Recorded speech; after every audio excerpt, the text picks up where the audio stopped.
3. All the needles on the control panel dropped dead.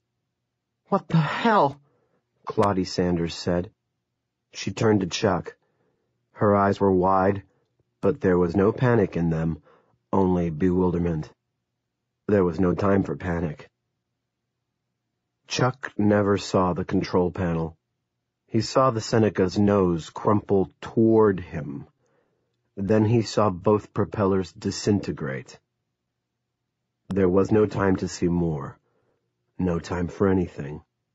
The Seneca exploded over Route 119 and rained fire on the countryside. It also rained body parts. A smoking forearm, Claudette's, landed with a thump beside the neatly divided woodchuck.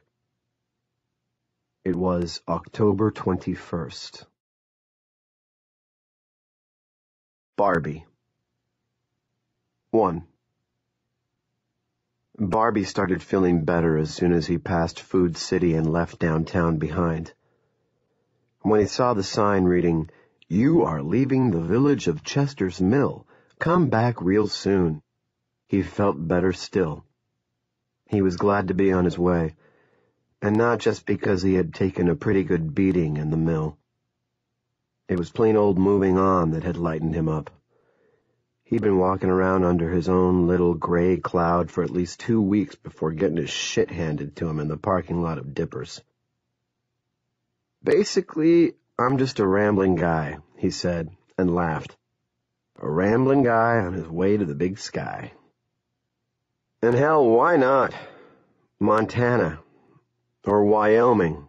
Fucking Rapid City, South Dakota. Any place but here." He heard an approaching engine, turned around, walking backward now, and stuck out his thumb. What he saw was a lovely combination. A dirty old Ford pick-em-up with a fresh young blonde behind the wheel.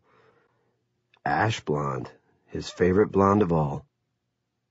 Barbie offered his most engaging smile. The girl driving the pick-em-up responded with one of her own. And oh my lord, if she was a tick-tock over 19, he'd eat his last paycheck from Sweetbriar Rose. Too young for a gentleman of 30 summers, no doubt, but perfectly street legal, as they'd said back in the days of his corn-fed Iowa youth. The truck slowed. He started toward it, and then it sped up again. She gave him one more brief look as she went past. The smile was still on her face, but it had turned regretful. "I had a brain cramp there for a minute," the smile said, "but now sanity has reasserted itself." And Barbie thought he recognized her a little, although it was impossible to say with certainty. Sunday mornings in Sweetbriar were always a madhouse. But he thought he'd seen her with an older man, probably her dad, both of them with their faces mostly buried in sections of the Sunday Times. If he could have spoken to her as she rolled past, Barbie would have said, "If you trusted me to cook your sausage and eggs, surely you can trust me for a few miles in the shotgun seat." But, of course, he didn't get the chance. So he simply raised his hand in a little no-offense-taken salute. The truck's taillights flickered, as if she were reconsidering. Then they went out, and the truck sped up. During the following days, as things in the mill started going from bad to worse, he would replay this little moment in the warm October sun again and again. It was that second reconsidering flicker of the taillights he thought of, as if she had recognized him, after all. "That's the cook from Sweetbriar Rose, I'm almost sure. Maybe I ought to—" But maybe was a gulf better men than him had fallen into. If she had reconsidered, everything in his life thereafter would have changed, because she must have made it out.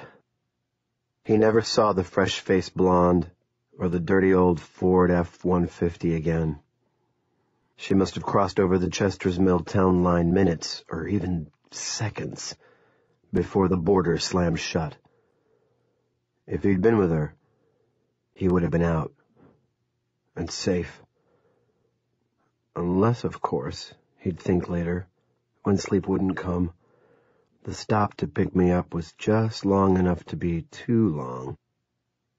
In that case, I probably still wouldn't be here. And neither would she, because the speed limit out that way on 119 is 50 miles an hour, and at 50 miles an hour, at this point, he would always think of the plane